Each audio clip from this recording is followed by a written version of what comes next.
Hi, everyone. It's me, Lover, and Tomahawk. And it's me, Tomahawk, yes. Yes, it is. And I don't know if you're aware, but this is episode 99 of High Scores, High Stakes, which means next week's episode is episode 100. Whoop, What? whoop. What a time to be alive. It is Huge exciting. achievement. It is exciting for us. Hopefully, it's exciting for you guys. And next week's episode, episode 100, we're going to be doing something a little bit different for it. So it will be live streamed on twitch.tv/, high scores, high stakes on Wednesday, the 26th of February, 2025. We'll be live from about 9 p.m. that night. So if you can make it live, absolutely fantastic. If you can't make it live, as always, it'll be going up on all your podcast platforms on Monday, 8 a.m. as always. I know what you're going to be asking. Why would I tune into a stream? What are you two? Well, you three going to be talking about? Cardinal Well, Smith will be here, yes. Cardinal Smith will be with us for episode 100. You can't miss another landmark episode.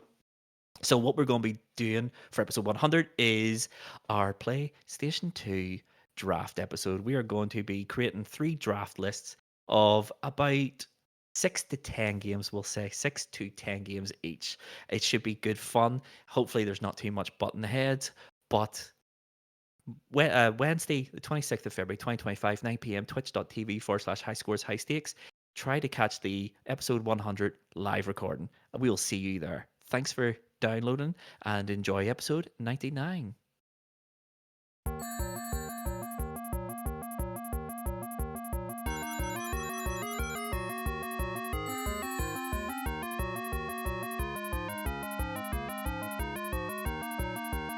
This is the story of a man named Stanley. Hi, everybody, and welcome to High Scores, High Stakes Game of the Month Club for February 2025. I am your host, as always, Mr. Lava Lava, and with me is my co host. Evening, lover. How are we doing? This is fabulous, this new layout, this new schedule that we have going.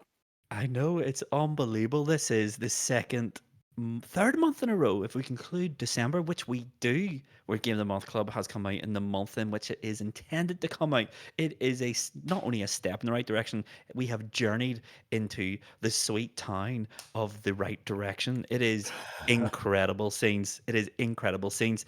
For those who don't know, for this is the first time you're listening to High Scores, High Stakes, High Scores, High Stakes is when in season, it's 3 friends, 3 PlayStations. Every week we challenge each other to a challenge in a PlayStation game. The winner of that challenge gets 3 points. Second place gets 2 points. Third place gets 1 point. On our league table at the end of the season, which is 12 weeks, whoever is top in that table walks away with the highly coveted, highly sought High Scores, High Stakes Cup. Not But not this one. we are not in season right now. So what does that mean? Well, every week we talk about all things gaming, all things PlayStation. Every week is like a brand new podcast straight to whatever platform you're watching or listening to this on right now. And the last Monday of every month is Game of the Month Club, which is what you're listening to now because it is Monday the 25th of February or thereabouts. I don't even know what date it is anymore. Who cares? And the Time is top, irrelevant. Time is a construct and a means for control. it is So a it doesn't matter when you listen to it. brilliant, brilliant. Um, the game of the month for February 2025 is, of course, we're talking about the Stanley Parable, a game that made me question my very being and what it is to be a game, what it is to be a game player. It is a unique experience for good or bad. Um, Definitely, definitely. It was one of those ones I think doing this as a PlayStation podcast very much came a bit late to the party. I was very familiar with Stanley Parable, not gonna lie, but not being a PC player, kind of just let it fall to the wayside then yeah, into yeah, obscurity. yep. Before we get into the whole big in-depth game discussion, what is Game of the Month Club? It is where we pick a game, we play it throughout the month, and then we come back here and we deep dive the ever living life out of that game. It is a review at the end of this episode. We will be putting the Stanley Parable somewhere in the patented high scores, high stakes tier list, S tier to D tier. Where will Stanley Parable end up? I don't know. I know what I'm giving it in my mind. I have no idea what Tom's going to give it, and Cardinal's not here, so who knows what he would have given it? Probably nothing. I don't think Cardinal's ever heard of this game. But before we get into the whole game chat, shall we talk about what we always start these episodes with? The development of the Stanley Parable. Because Stanley Yes, let's Parable do it. has been through a journey of a development. So it was originally in 2011, it was a free Half-Life 2 mod. That's all it was. And it was a short, As all these great things start off as a Half-Life mod, this seems to be the nexus of many great yeah, titles. yeah, pretty much. This, like the mod scene in like the early 2000s to 2012 was like where it was basically the indie game scene that we know it now. Everyone seemed to be making mods for Half-Life, Half-Life 2. Any sort of game that existed was getting modified, and it was getting all these new levels, new modes, completely new games in occasion. So this was made from Half-Life 2, the source engine, but it was made unofficially, as these things always do, by one guy, Davey Redden, who decided he wanted to question why people play games, and more importantly, what is the relationship between the end user and the game developer. So Stanley Parable, Half-Life 2 mod, very, very, very, very short. And then in 2012, Valve, of course, announced Source 2.0.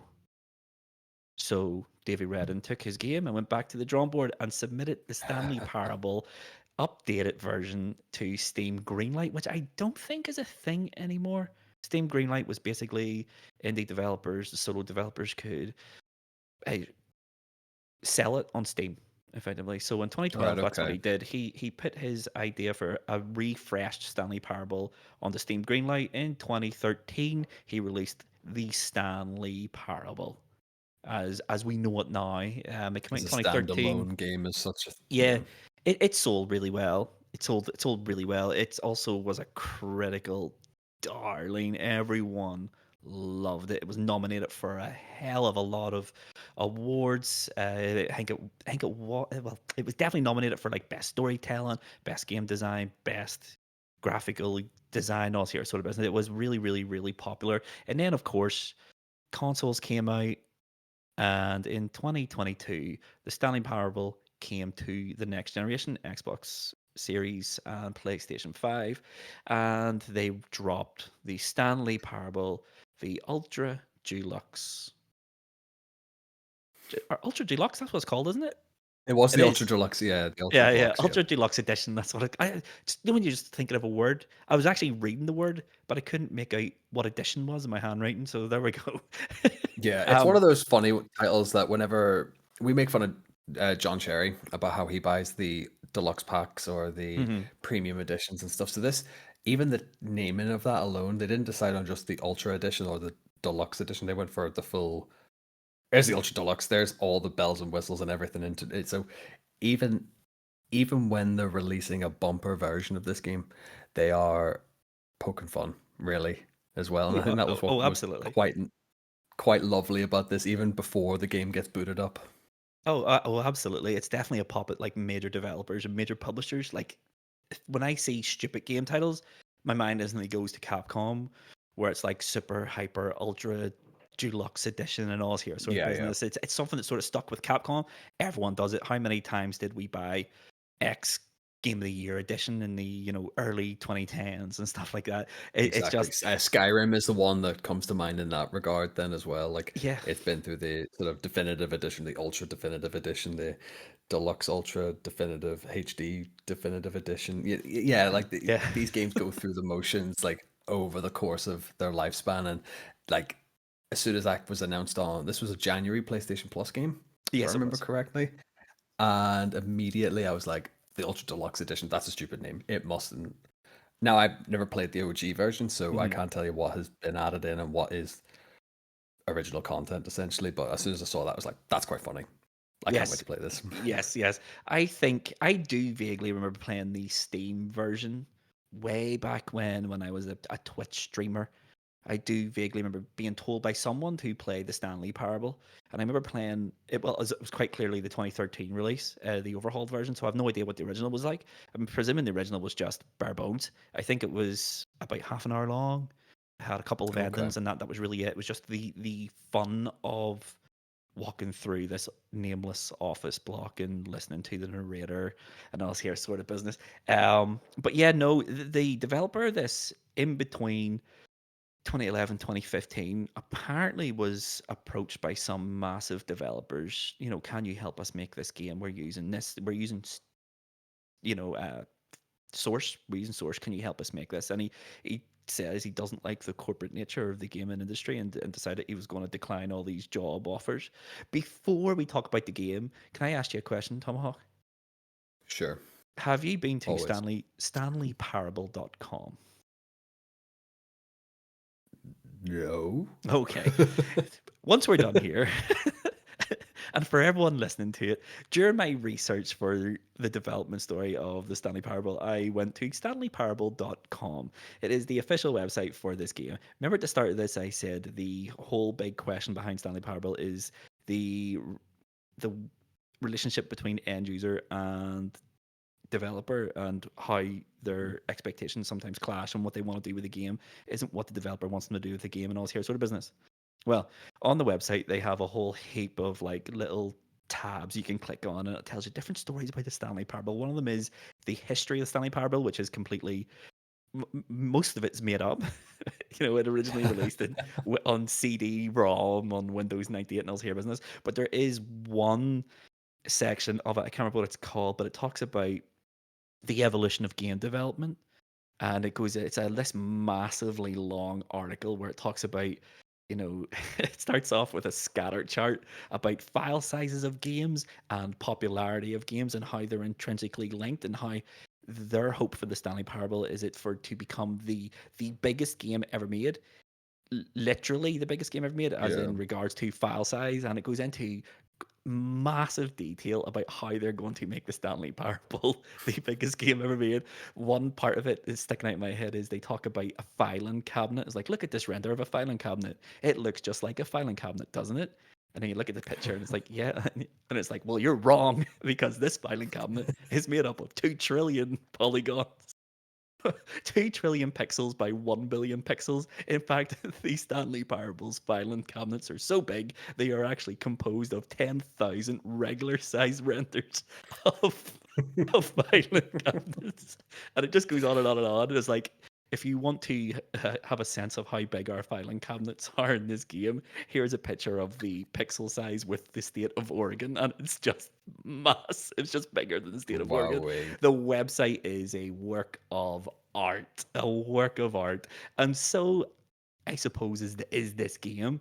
But I think Yeah, the fact that this absolutely. game is a work of art is its strongest positive, but also its biggest negative, in my opinion.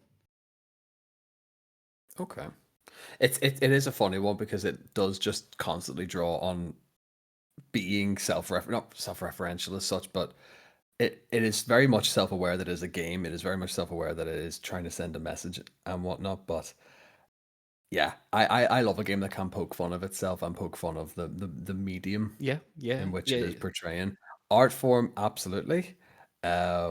If you put this in Cannes, it probably would get one of those 12-minute Oh, standing ovations for being pure ab- innovation, really. Yeah. absolutely. If this was a movie, it wouldn't be in IMAX.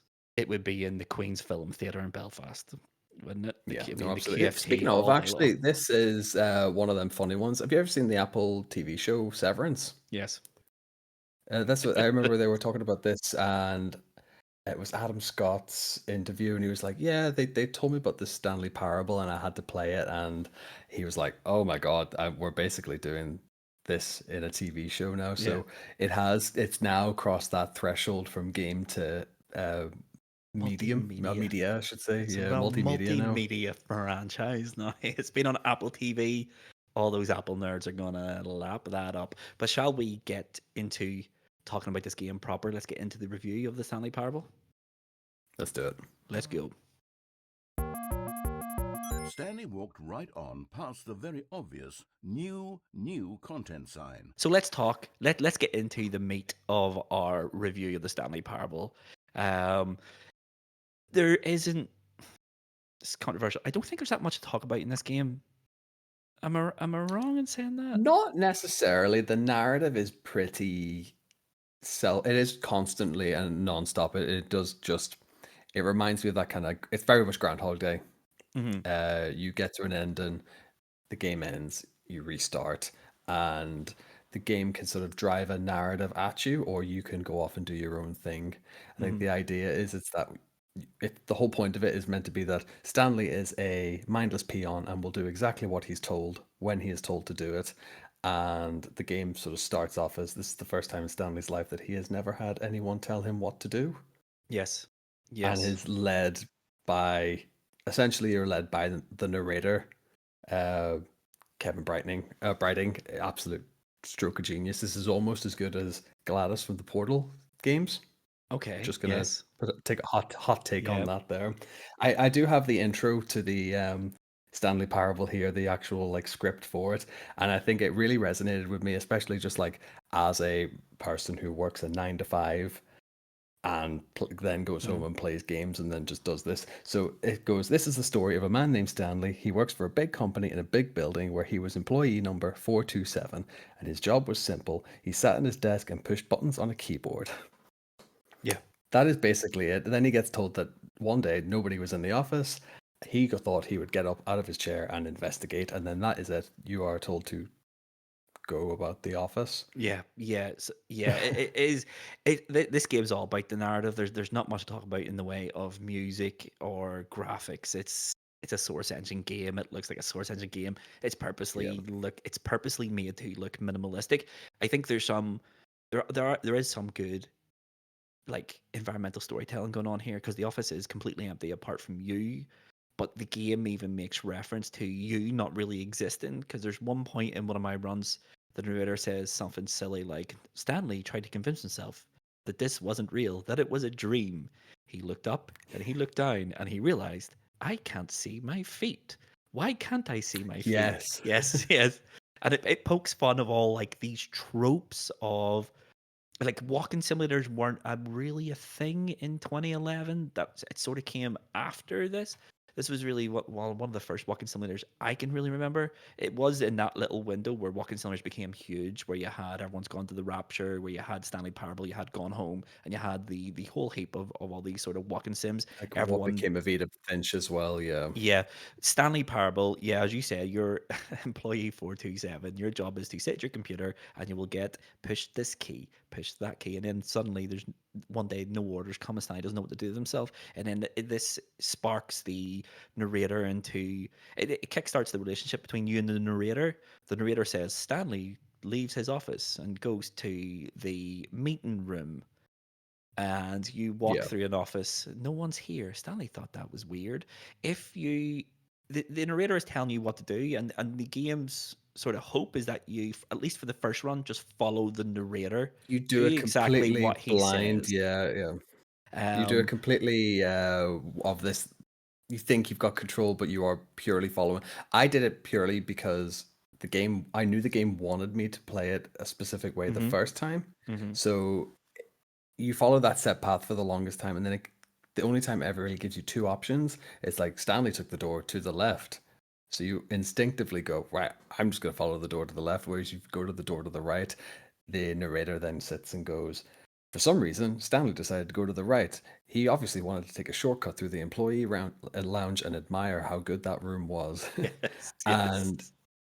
And what's so clever about it, even though you divert from that, the narration doesn't pick up. You could stand in that employee lounge for the longest time, and the narration will just go, maybe Stanley's standing around at the employee lounge for too long a time. So Yes, the game does find these lovely ways to try and move you on.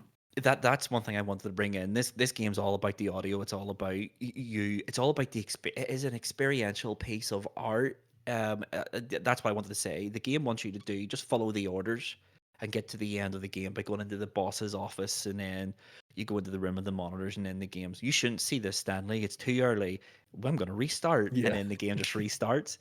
It's so good. I'm glad that you brought up, if you do something, the narrator, I don't know how this is coded, but if you click on a door, there's a specific door with a specific trophy. I think it's like if you try to open 30 times, and you get a trophy. But as soon as you hit it 5 times, the narrator's like, "You're doing this for that trophy, aren't you? Are you really gonna Yeah. stand here?"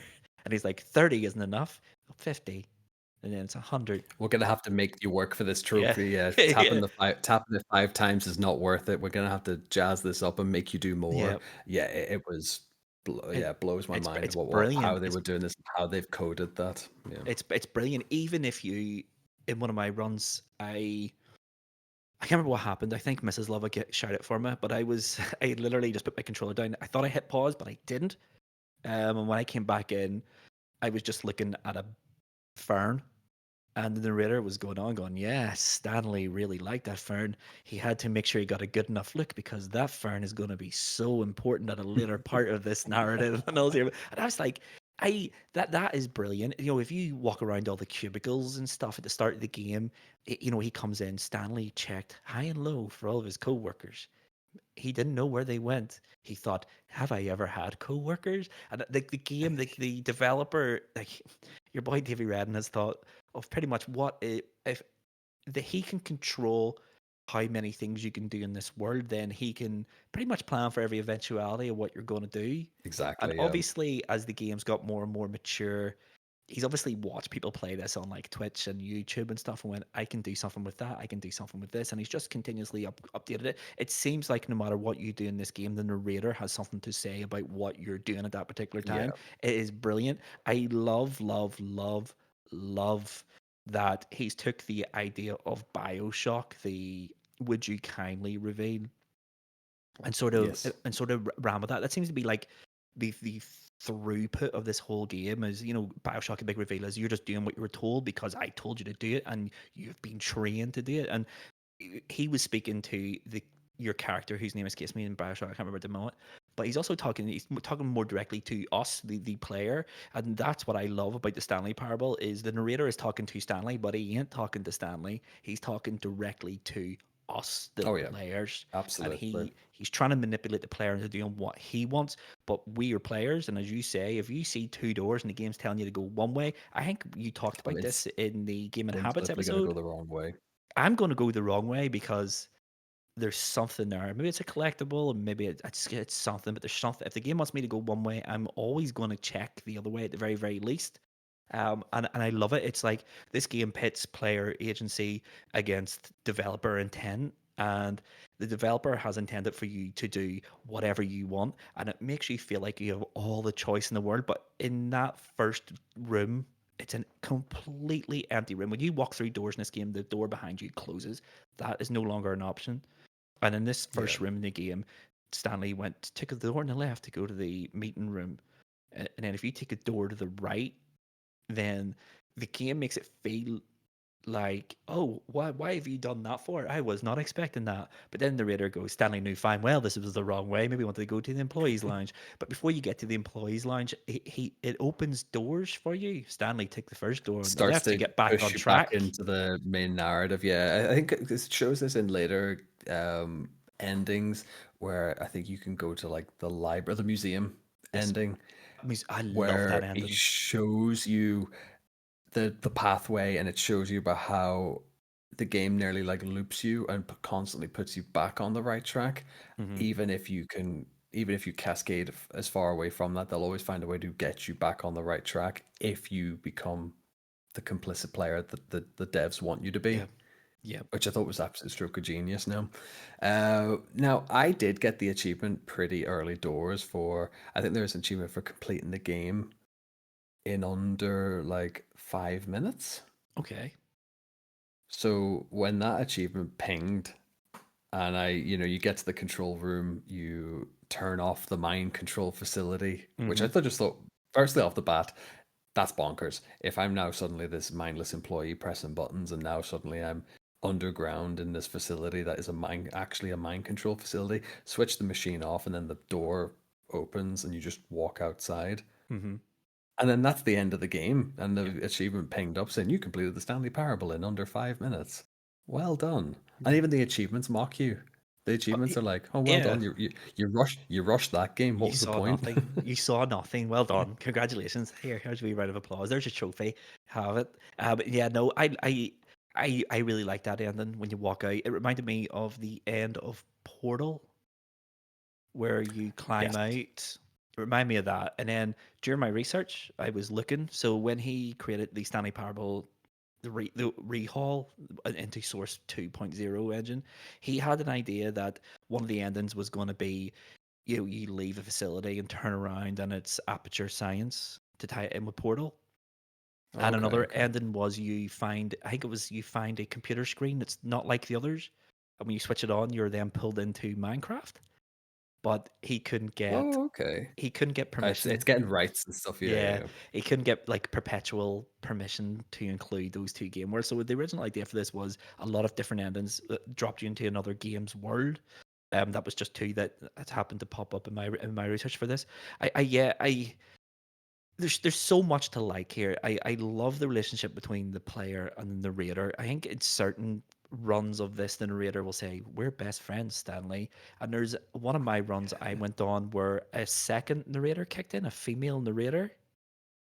Yes, I think this is one where you get to the entrance to the mind control facility, or there's like a handwritten sign that says Escape. exit. Yeah, escape. That's it. Escape. And as you go down, I think it's nearly rendered to feel like an Yeah. infinity corridor. And the narrator sits there. It's like, oh no, Stanley knew if he went this way, it would mean his impending doom.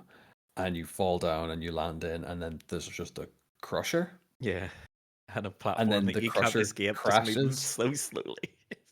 And then everything crashes, and then the female narrator kicks in. You drop down, and then that's what I think it takes you into the museum ending as Yes. such, Yeah. where it gives you basically all the tropes from the early doors, like the beta for this, and then the 2.0, and then where the parable or the ultra deluxe edition kicked Hmm. in, and all the maps and pathways and stuff like that, and a little bit of like random fake history nuggets as well. I noticed in as well. So it was quite cool. But she's only in it for about 10 lines of dialogue, if Like anything. maybe yeah, but she makes a lot of references in her, that Stanley and the narrator are friends and how much they rely on each other, and the one without the other is not complete. And yes, she's talking about Stanley and the narrator, but yes, she's talking about you, the player, and the game developer. Yeah. The game developer is only developing games because you're going to buy it and play it, and you're only playing it because the game developer has made it.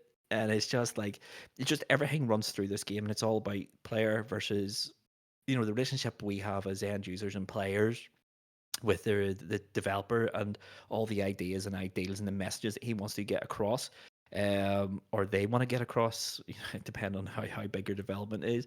There's a lot of great endings in this game, and there's a lot of like little hidden things here, there, and everywhere Oh yeah. for you to find. There's so many great storylines. I don't know if you got the one with the adventure line, where if you disregard, Yes. yes, If you you disregard it disregard enough times, everything. you break the game. Like essentially, what you do is you break the game. Break None it. of the doorways open, go anywhere, and then the narrator resets the game over and over again, and basically goes, right. I've thought about this. There's no way you could possibly get this wrong. Follow the patent pending Stanley Parable adventure line, and it is just the yellow track here, Line there, that and goes everywhere. goes haywire, goes on the wall, on the ceiling, goes through the roof, and all that. There's our good stuff. We Yeah. must follow the adventure line, Stanley. Maybe we'll find the story. And he's like, I get it now. The story is all about the journey, not the destination. This was a It's grand like it's the adventure. friends you Let's made along reset. the way. Yes. And then you go It in. is funny because then it takes us into the oh, I feel a bit cheated out because it takes you to the extra content, which is like shoehorned into the back of So the that office building, and it's brings the in the jump jump circle, mechanic. the jump circle, that is so good. That the introduction of the ultra deluxe content is so brilliant, and it is so apt for how games developers do this sort of thing where they release a content pack and it is so half-assed. And the Stanley Yeah. Parable fully goes in on big game developers that do it. The new content is literally a new door that just appears, and handwritten on the door is new content. You go in and the narrator's all like, "Oh, I can't wait, the super ultra deluxe version. I hear it has limitless, content. It's all new. I can't wait to see what this is." And then it's a lift. And he's like, I don't think this lift is working. This is taking a very long time. And then when it starts moving, he's like, well, this is going to be worth the wait. It's a jump circle, Oh, and you have it's to jump so good. 30 times. And he's just like, is that it? Is this all the content? And then there's another lift, and you go up in the other lift. And I can't remember what the second room was actually, but it was something really half-assed. And the narrator goes in on game developers for doing this. It's just absolutely superb. But that leads you into the game resets. And he's like, let's go back to the original Stanley Parable when it was good. And then it goes Oh in yeah. and you Takes you end to up all of the old pressurized steam pressurized pressurized gas can. Oh, reviews. And then that part is brilliant. What a part. And it just ends up with the skip button because all the negative reviews where the narrator speaks for oh, too that's long. it. He's not Because funny. it talks, yeah, because it talks about basically how the devs try and stop the review bombing. So they put all of Yes. the pressurized gas bad reviews into this locker that nobody can access, and Yeah. all you ever get to see is these are great reviews. And as soon as you see a bad review, the narrator's like, I don't know how that got there, and he's like, it just falls over. But Yes. the skip button ending was great because it starts as like end of sentence, then it Yeah. starts to ends of paragraphs, and then it becomes to indiscriminate Like, leaps in time, yeah, it's like hours, weeks, months. I think near the millenniums near the by the end, end it's of it. been like Yeah, it's been 10 years, Stanley. Where have you been? And then I like the just while we're talking about endings, and I don't think we haven't talked about beginnings about this game. Actually, it's one thing I want to say about this, and it did something beautiful in the 4 times I played this game. Every time you booted the game up, it asked you for the time. yes, I didn't realize it asked me every time I booted it up, and then I think after you do it 2 or 3 times, the game says, "I don't know if you noticed, but we have asked you to enter the time every time you've built this game up, and every time you've put in the correct time. There's no way for us to check this, but the next time we want you to put in any time you want." Whatever time, your favorite time of the day, whatever you think that is. And it's like, I like the fact that you could have just put in any old time, but you chose to put in the same time multiple occasions. So I like how the game is sort of giving you this, like, oh, we're going to format it in such a way that maybe the clocks in the office, that's, I genuinely thought maybe the clocks in the office will be set to this time and froze to this time or whatever. It is just another means of control or what feels like data input for like cookies or something. Like that's just how it is, it seems, Yeah, or how it yeah. feels at least anyway. I But think it's I think brilliant. that It that just it got me it left me smiling thinking like, oh, this appreciates my input. It doesn't do anything, but it never occurred to me that the game wasn't registering the time I put in to start. It's just one of those things. Maybe it's my age, but I remember if you turned off a console for too long a period, when you went back to it, the BIOS battery had stopped working, and you had to yeah. reset the time. The Dreamcast was awful for it. But maybe it's just my age, but I do remember changing batteries inside computers, the CMOS batteries and stuff like that, just because it's just what the way it was. And I feel like Yeah. that joke in particular is targeting millennials A big of throwback, my yeah, yeah. age. Yeah. And just every time I saw it, it was just by pure habit. I was just putting in the correct time every single time. I think it's just like like ink blot tests.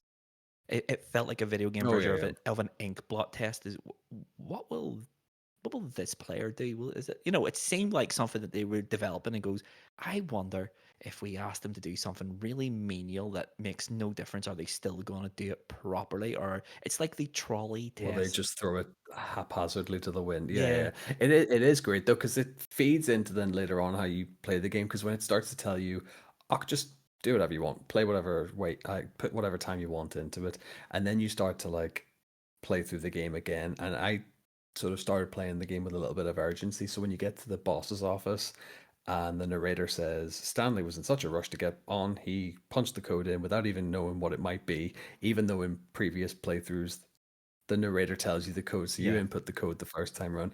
By then, by your 50th odd run through, you're running ahead of the narration, you're Yeah. punching the code in, then you're doing all the bits and pieces, because realistically, let's face it, when you play this and do above 10, 15 run throughs, you are then just achievement hunting, which is Hmm. exactly what I started doing, because the achievements were hilariously phrased and worded, and Yeah. They're so what you needed to do condescending. was just, yeah, but what you had to do was so remedial, especially when you get, once you start doing the Stanley Parable 2, and then the Stanley Parable 2 companion bucket starts to come into play. A lot of achievements are based on having the bucket with you, Yeah. Yeah. which is another brilliant mechanic. It was just like, oh, now look at this amazing feature we have, and then the bucket, and then the narrator starts to get jealous of the Yes. player and the bucket, and thinking Yes. that the bucket is now his new best friend. Yes. Oh, Yes. It reminded me, I don't know, have you ever played Half-Life 2?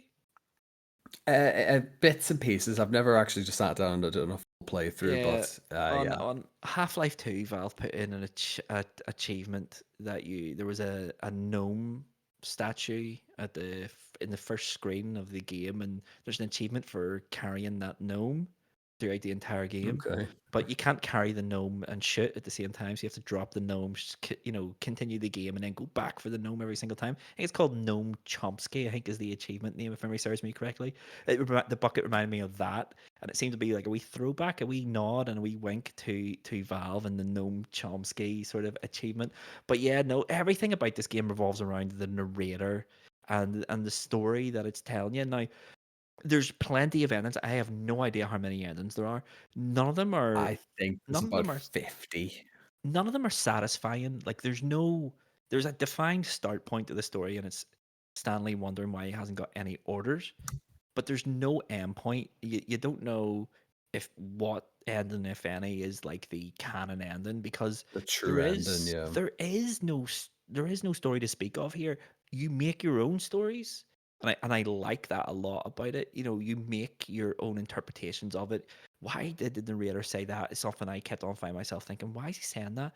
Why is he saying that? What does that mean? What does that mean? What are they trying to tell me? yeah. And the whole time you're double guessing. Everything you're doing is being double guessed. Everything you're hearing is being double guessed. There's points where music kicks in, and there's points where you'll see things, and the game is purposely making you question why do you play games? Do you play games? What reason? And I think the general point of this game is they don't care why you play games, because no matter what the game is, no matter what the experience is purporting to be, all you are doing is exactly what the developer wants you to do. And some Yeah. developers are really good at making you feel like you have your own sort of, your own will. You can do whatever you want. Like Rockstar Games, for example, are the masters of making you feel like you can do anything.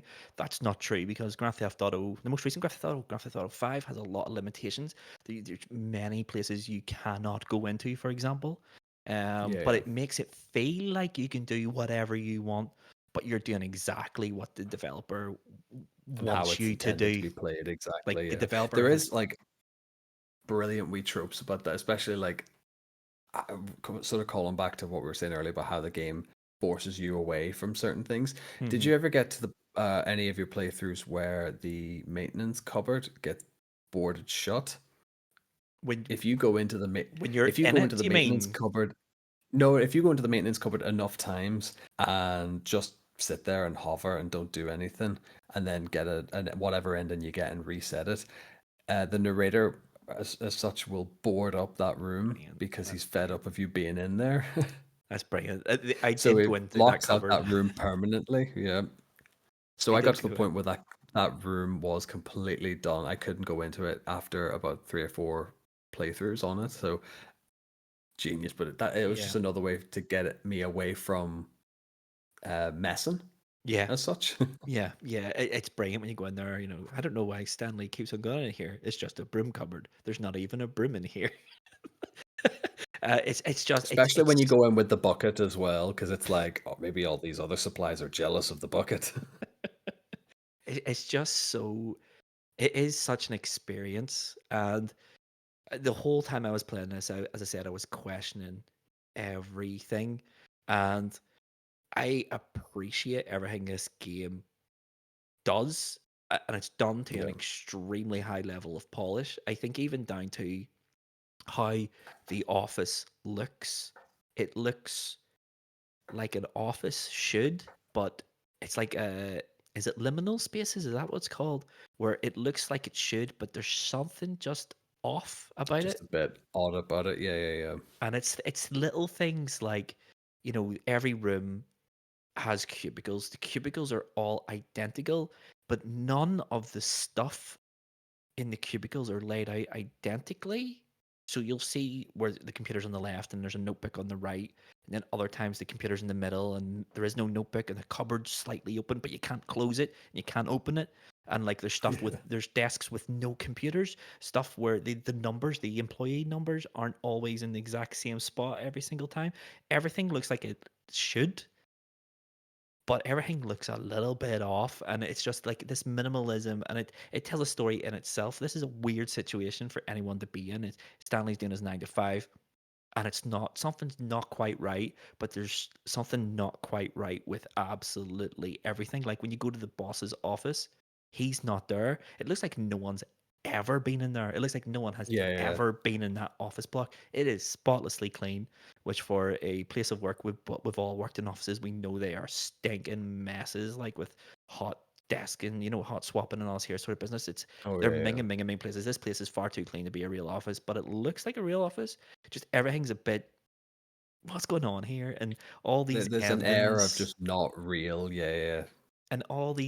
are going on, and like a part of me thought, I don't know if everyone has this. I'm presuming everyone does because I certainly do, and I hope this doesn't mean I'm insane. But we do tend to typically throughout our day to day narrate in our own head what's going on, right? Oh, yeah, Oh, yeah. oh, that's You okay. talk about as you nearly talk about how you do it as you do it. Then yeah, it's very it's sort of that Alan Wake syndrome that I like to do. You sort of talk about yourself in Yeah. the third person. Yeah. Yeah. um, I think we could talk all day and all night about everything to do with the Stanley Parable. There's a couple of endings I want to talk about, and I'm sure you got them because they're pretty simple. The first one is the dream, or I think it's called dream or death ending.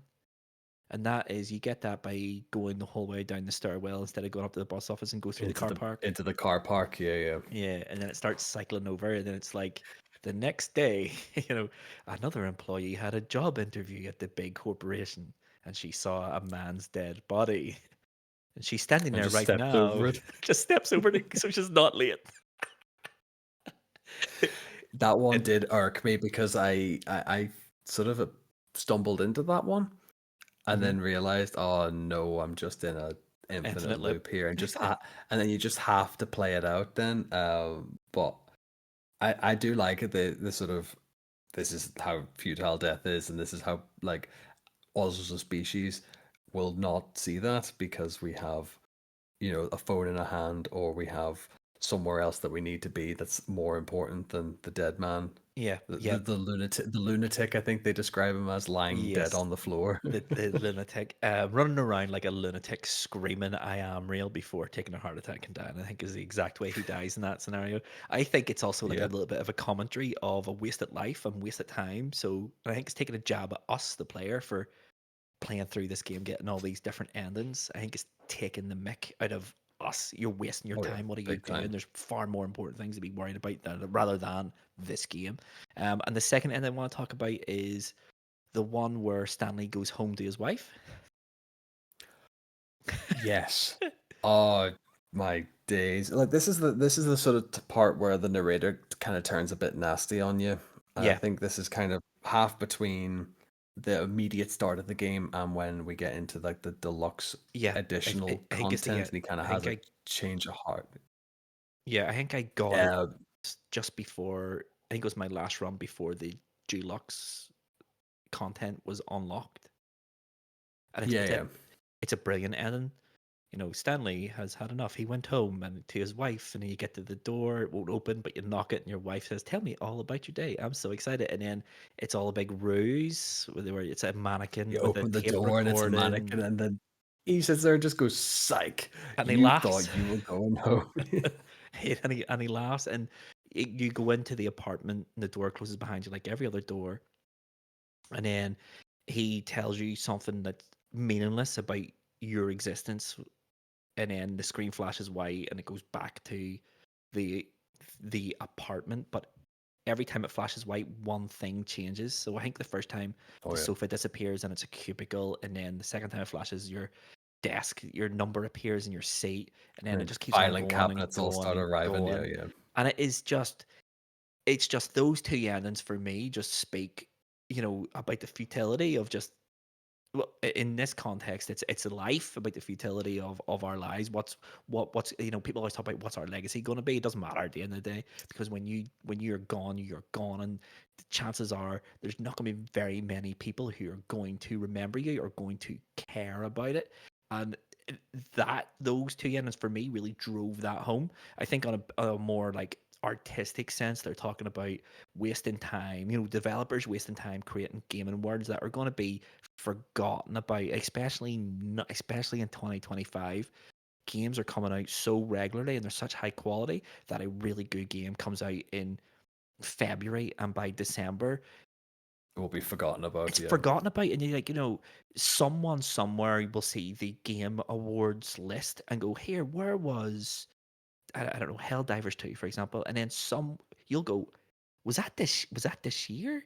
That that seems like a yeah, long you time forget ago. like how time even works in that front. Yeah, yeah. Yeah. It is funny, like as a narrative for what's going on in the real world. Hmm. One ending I did quite enjoy, and I can't remember how you get to it as such, but it's the ending where you find out that the narrator is actually just an infinite log of tape recordings. I So you did not find get this that one. back room, and it basically is just a tape recorder with a microphone attached to it, playing essentially in the office as a PA. But there's stacks and stacks and stacks of this room of just tape recorders expended, used, playing through. And it's like, it turns out the narrator was just a tape recording all this time, and Stanley wasn't talking to anybody, and it was all just like nothing, and it all didn't matter in the end. And then you go up to it, and the tape times out, and then you kind of like hover around the room for a bit, have a wee look around, and then the narrator kicks in and goes, "Did you actually think that I was just the tape recording? I'm with you until the end, Stanley. We are in this together, no matter what happens." That's But we brilliant. seem to have expended this end, and so we're just going to start again. And then the game kind of just That's brilliant. boots you back to the start. No, that is brilliant. That is brilliant. It is so smart. It's so smart. This game is so smart. The design of it is incredible. The execution of it is incredible. But but for all of its strengths, and Stanley Parable is an extremely strong experience as a video game. Yeah, Ugh. As a video game, I'm not sold on it. I find it really exciting at the start. Before I want to preface all this, but I quite like walking sims. I really like, I like a lot of them. I do like, I like the game called Proteus on the PS Vita, great game. I liked I like them all. I like Gone Home and all that sort of good stuff. I Apart from all the little messages that you have to dissect, it's never explicitly given to you what the developer wants. yeah, It's quite clearly the relationship between player and developer, and the conflict between the player and developer, what the player wants to do. So it's all about balancing player agency with developer intent, and how different developers do that. um and in a sense, if that's what he was going for, then he's gotten it, because the whole time I was playing this game, I was conflicted. I was genuinely convinced I did not like this game at all. I didn't like anything about it. I didn't think the narrator was particularly funny. I thought some endings were so unsatisfying. And then the more, I think I put it in our group chat after I played it. This is the first game for Game of the Month I hate. I think I Yeah, said that to you. you were quite strong on that opinion at the Yeah, start. and then you let it simmer with you, and then you start thinking about the Stanley Parable, and you're going, "That's the that's the point." And when you're in the moment playing a game, I think we've hit a point now where we expect games to be bombastic, to be bombarding us with the S tier all the fantastic. time. Yeah, Yes, everything has to be in your face or it doesn't count. You see it all time on X, on social media. Oh, this game doesn't have, you know, se- you know, 72 million ray tracings. It's a mid-tier game. Oh, look at that girl and that girl character in that game. She has peach fuzz around her ears. Have the developers ever seen women? And you're thinking, hold on a minute, this is crazy. Like 5 years ago, 10 years ago, the games we're seeing now would yeah, have if I would travel back in time and shown Horizon Zero Dawn to 2003 Lava, 2003 Lava would die of a heart attack because he wouldn't believe what he was seeing, and we've absolutely become blown away by what is. Yeah, we're being desensitized to it as well. Like, sure, it was I the same thing with like slight tangent on this. It was the Witcher 4 reveal and the yes, discourse online because disgusting. of this impossible standard that can't be met in gamers, and this is exactly the point of what these wee indie titles like Stanley Parable does. Yeah, I will say the only drawback I have on this, and again, this could just be part of the experience, is that it was so short lived. Like, it didn't like yeah, it was quite funny and quirky, and I enjoyed the endings as I was getting them. And then I started to go, let's have a wee real dig into this. Let's see what we can do here. And then I yeah, started to like Google endings, like just the ending as such. It then became a point of throw yourself off the high ledge, throw yourself off the high ledge with the bucket. Do it. A lot of it was do it without the bucket or do it with the bucket. Like, yeah, and all that changed was a little quirky bit of dialogue from the narrator. A lot of it did feel shortchanged and just kind of went, oh, well, we'll just do two different dialogue options. And I think that might, as you say, it might just be the point in gaming, just as a, yeah, oh, how did that make you feel? yeah. See, But I think I went to look at my playtime and it was like 3 hours. And I think I got my three from that. yeah, And it was enough to make a firm decision on the game. yeah. See, I thought I had a firm decision on this game, and I thought, up until yesterday, day before, when I started doing proper research in this game and what it all is, and then started digging into the game itself. Like, I only have 2.5 hours. I think it's 2.5 hours playtime on this game. I think I've seen enough of this game to making it like an informed decision on it. I think when I review games, I try to think of what's the developer intended this to do to players, Yeah. and how close did the developer get to sort of achieving hit those intents. And I like the way this game challenged it challenges you, like not in a traditional gameplay sense. There's absolutely zero gameplay in this game, but it challenges you Yeah. to think about the actual nature of games and why you play them and what do you expect to get at the end of a game, and it gives Yeah, you that's it. It's the none of mental it. side of things, but like the mental side of the game, and really at the end of the day, and it's very much just a how did you? It feels like a social experiment. It feels like this sort of MK Ultra type test that by the end of it, Yeah, am I frustrated? But that's probably their intention. yeah. Maybe we're massively reading into this, and the game is absolutely trash, or the game is this higher level of genius, and we're not ready to comprehend it. See, I think it's that. I do genuinely think it's that. Does it make for a great gameplay experience? And is it satisfying enough to really sort of reach the top tier? I can see why the critics loved it. I can see why the critics loved Yeah. it. And I would like nothing more to say, do you want to know what? Stanley Parable's an S tier game. I was really harsh on it. And then when you start sitting back thinking about it, what was It's it the trying same way to we do this say? all the time. Yeah. What was it trying to say? And then everything just makes sense. I think the voice acting, the delivery of it is exactly as intended. It's really effective. I find myself laughing at this game quite a lot. I find myself stopping and thinking about endings as well before when the game resets. You just stand there for a second or two, digesting what you've just seen, and then going, okay, so what can I do different this time, and what's the outcome going to be? And that's basically all it is. What Yeah. can I do to get a different outcome every single time?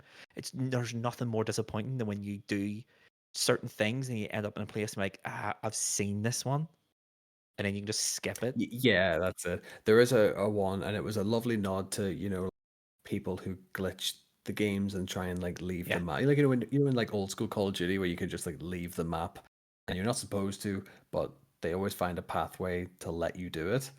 I think it's at the very start of this one. If you like angle yourself, you can climb the desk and you can fall out the window, and you're Yes. just left in the void. And Yes. the narrator hits you with the, "Why did you do this? What did you think was out What did you here? hope to achieve? What did you hope to achieve?" And it's like you could press the red button and reset this and start over, Yeah. or I have all day and can wait this out. Yeah, and that's it. That's exactly it. Okay, do you really not get it? There's even newer content than before. Now go through the door.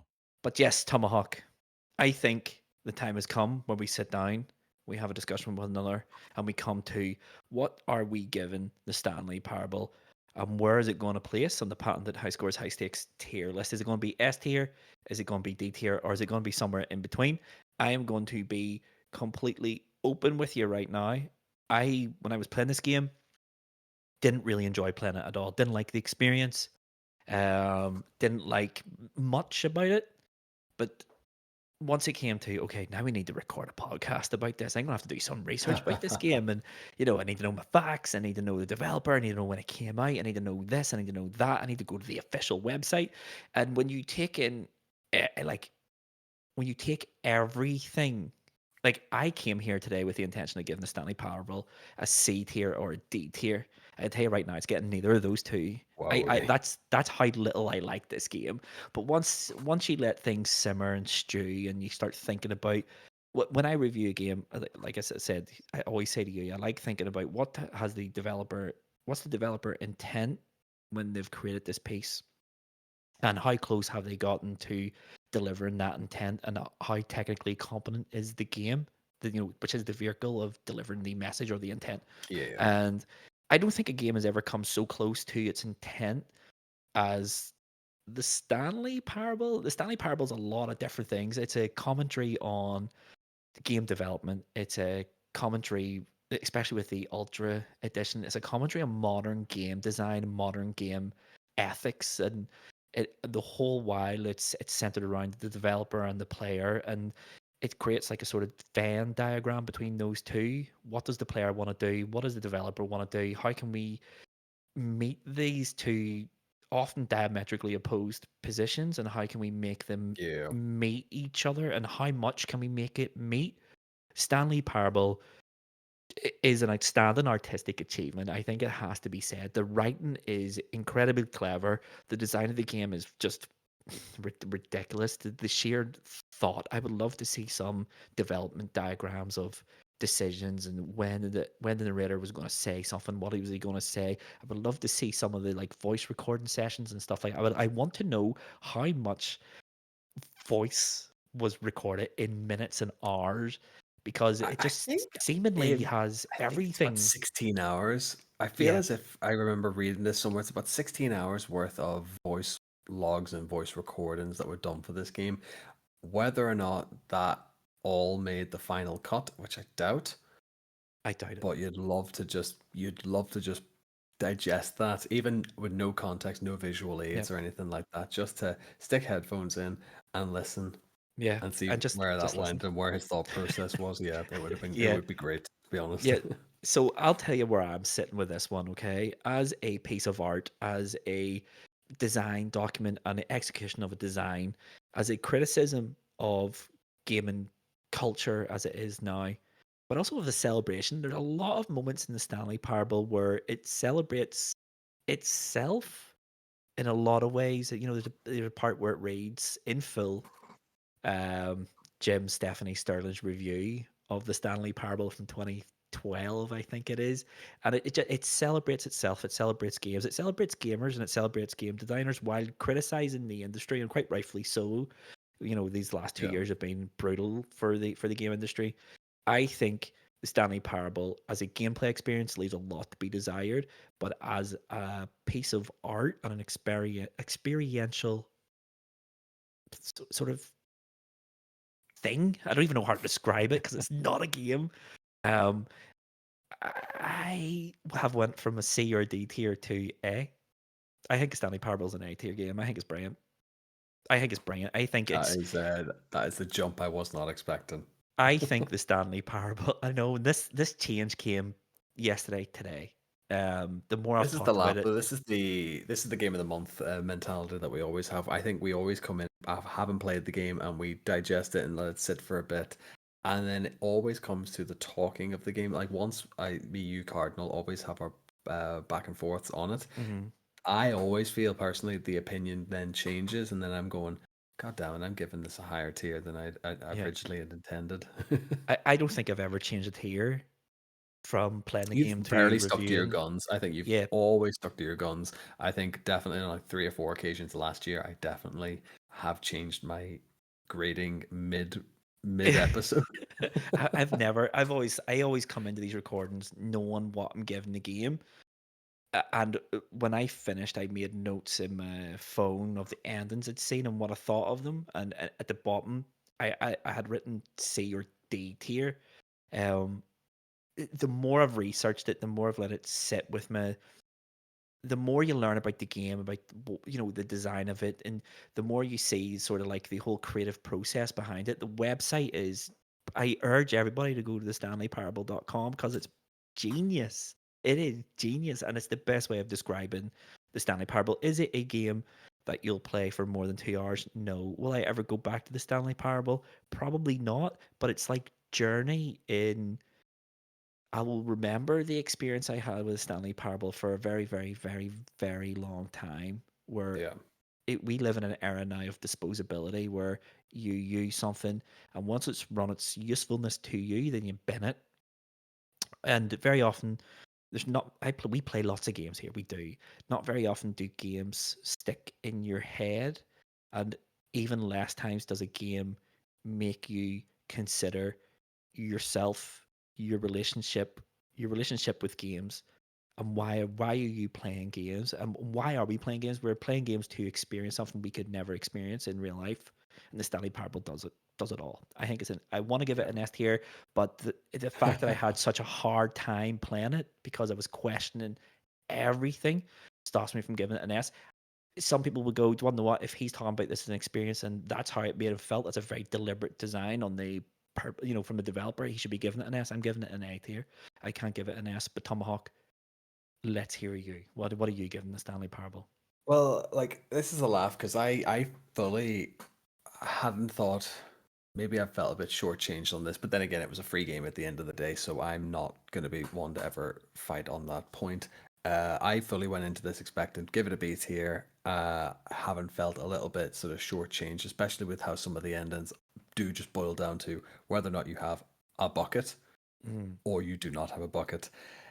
That being said, the social dialogue that it does bring out throughout the game, and you have touched on that point, so I'll not linger on them too long. But like we're here for a good time, not a long time. yeah, Really is like the message at the end of the day. Like it does point out quite glaringly the relationship and how distant devs to the player can yeah, be, and mhm, also on the flip side how devs work with the players to create an experience that makes everyone like happy at the end of the day. It is just a great commentary mhm, on all fronts. I've only ever described one other game in our Game of the Month series as a art, and that was in our Death Stranding episode. You could put this and the Stanley Parable or Death Stranding Parable in the Louvre next to the Mona Lisa, and everyone would be like, "Yeah, I agree with that. That's a yeah. very fair assessment." Journey. So that being said, have a journey as well. Absolutely. Having said that, that's gone from, and this, as I say, this happens all the time, and you said as well, uh, hours played shouldn't equate to quality. No. And even though we've put about 2-3 hours tops into this, I still think this is an absolute quality game. Will I go back to it? Maybe in a year or 2 years' time Yeah. and have a little chortle at Yeah. some of the endings again. Yeah. That being said, I've done it again. I've changed my vote mid episode, and it's going to be bumped up to an A tier. Yeah. This is I think it's fair. it would probably be an S tier had I been a bit earlier to the party on this Yeah, one, and I had I agree. not have played this when it's come to PlayStation Plus, had I like experienced the Stanley Parable journey from a mod to 1.0, 2.0 to the Ultra Deluxe, if I'd gone on that journey over the course of a decade or so, we'd be maybe having a bit of a different conversation. This episode would come out a lot earlier, but Hmm. as it stands, for the experience I had it for a free game in it's here all Yeah, day long. yeah, I agree. I don't think this game's for everyone. I don't think this game's for everyone. If it's definitely for people who appreciate a wide variety of games. I think if Yeah. if you are buying a games console exclusively for like FIFA, Call of Duty, you're probably going to get very little from this. But if you have an appreciation of the design of games, the distribution of games, and the games industry as a general, if you're deep into it, like we are, Tomahawk, Yeah, it's a good podcasting game. if Yeah. you're spending many, many, many hours in front of a computer making content about games, this is it's brilliant. It's just brilliant. I've never been challenged like a game quite like this one before, and I mean like intellectually challenged. And maybe I've read far too much in it. If you think I've read far too much in it, please leave a comment below saying what are you talking about, lover? This is a boring game where you walk through an empty office and it's over in 5 minutes. What are you talking about? Let's have a dialogue. Let's have a discourse. If you don't like the Stanley Parable, tell me why. If you do like the Stanley Parable, what would you put it in Your S favorite tiers? That's ending. what I want to know. What's your favorite ending? What's your least favorite ending? But I think with all that being said, Tom, we need to go to the wrap up section because we said this episode was going to be about 20 minutes to 30 minutes long because there's not much to talk about, and here we are, well over an hour. Let's get to the wrap up section. An epilogue would be fun, wouldn't it, Stanley? Yes, it will go at the end of the, well, we'll figure that out later. And that's it, Tomahawk. Another Game of the Month episode, all wrapped up. And another time where I'm not gonna lie, I was looking forward to this episode to come in because I didn't like Stanley Parable. I was like, you know what? I didn't enjoy that game. This time last week, I was like, I can't wait to rip this game to pieces Tear it apart. because every Game of the Month episode, and this is not done on purpose, every Game of the Month episode we've all liked the games, and I'm wondering how these things would go if we disliked it. The more I liked it, the more I can't in good conscience give You this game fall in a love low with it and it score. grows on you as Yes. well. That's it. Like we did the same with Journey as well. This is one of those games that we picked literally as a put it in because it's easy content, Short. and we come away like nearly an hour and a half later going, God damn it, this changed my life, didn't it? Yeah. Yes. That journey episode still emotion. It was an emotional roller Mhm. coaster. That whole episode. What an episode. But yeah, that's Game of the Month for February. Then let's get into the weeds here. Let's get into that. What is next month's Game of the Month? Next month's Game of the Month is quite exciting.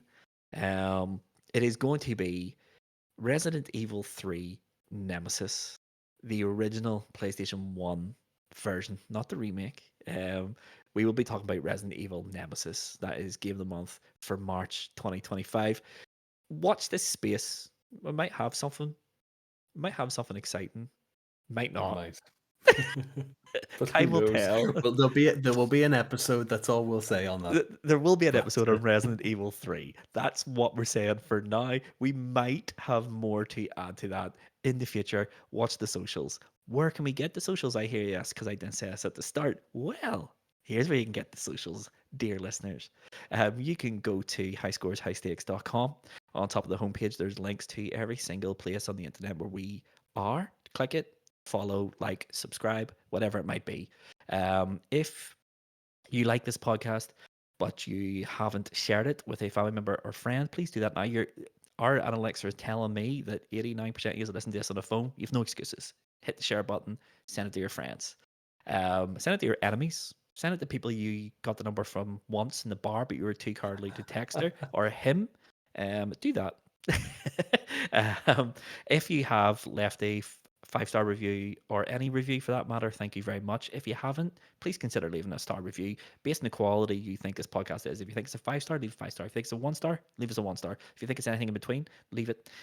If you also want to go above and beyond and you want to leave a written review, that would be even better. But Tomahawk, whew, that is it. It has been done. another difficult recording, not for any technical reason, but just because the game has challenged us so much. So I think it's probably best that we leave Game of the Month Club behind and look forward to next month's Game of the Month Club. So I've been Mr. Lava. This has been High Scores, High Stakes Game of the Month Club. Thanks for listening. We'll see you next month. Love you all. Bye. Bye.